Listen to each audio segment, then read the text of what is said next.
friends, it's me again, Faz Hafiz, and I am going to be bringing you a story of a man's photography who changed many American children's lives.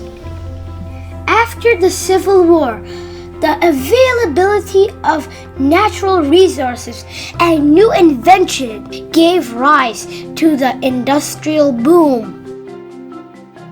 The demand for labor grew and many children were drawn into the labor force. Businesses like to hire children because they worked for lower wages than adults, and their small hands served better at handling small parts and tools. Essential girls! Their fingers polish the insides of shell metal casings.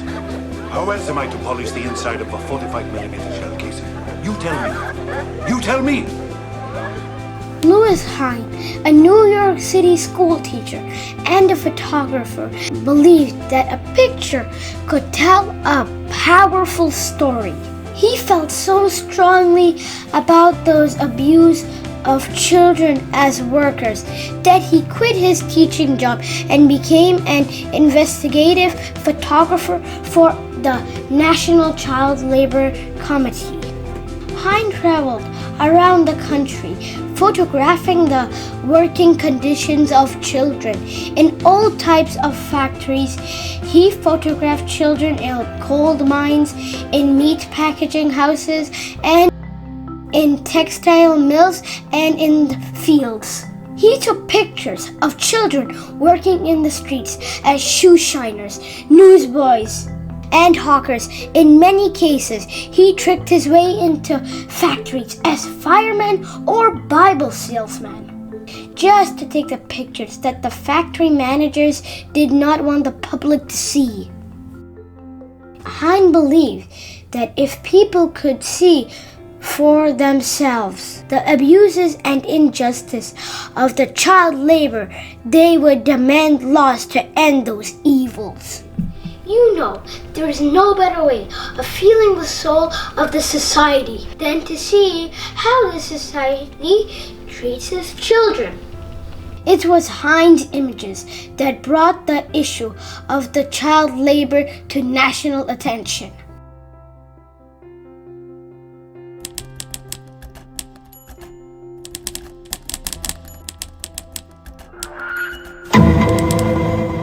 Hine also took the iconic photos of workers who built the Empire State Building of Manhattan, New York.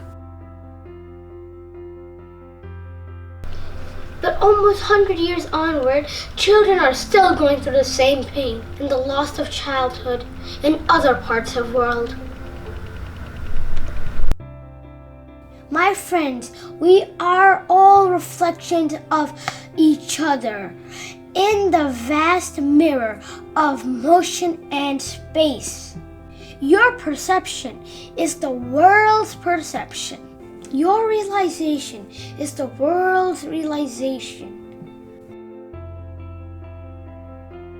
Let them know that we are aware that they are sitting in some dimly lit sweatshop of Dhaka, Bangladesh, with their tiny fingers stitching buttons for big corporations, underpaid and overworked.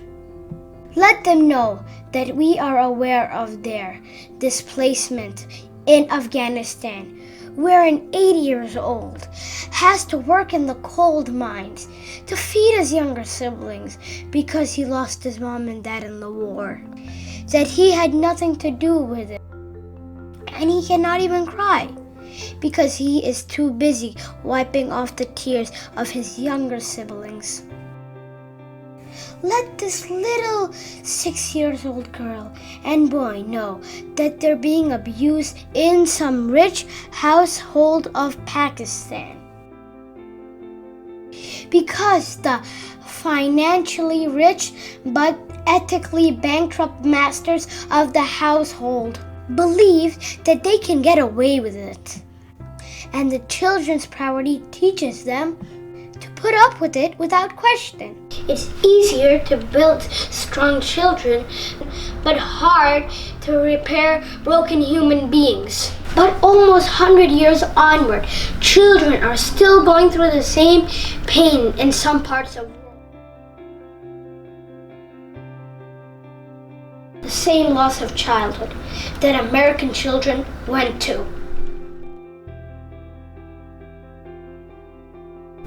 100 years ago, children of America needed Lewis Hine's help to make the awareness. Children in other parts of the world need our help so we can create awareness because they're suffering and they need it.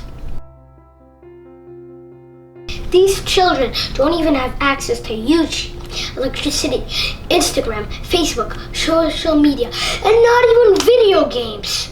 And these greedy adults are shushing them and making them silent, and these children are suffering because of all this nonsense that these greedy, rich adults are doing.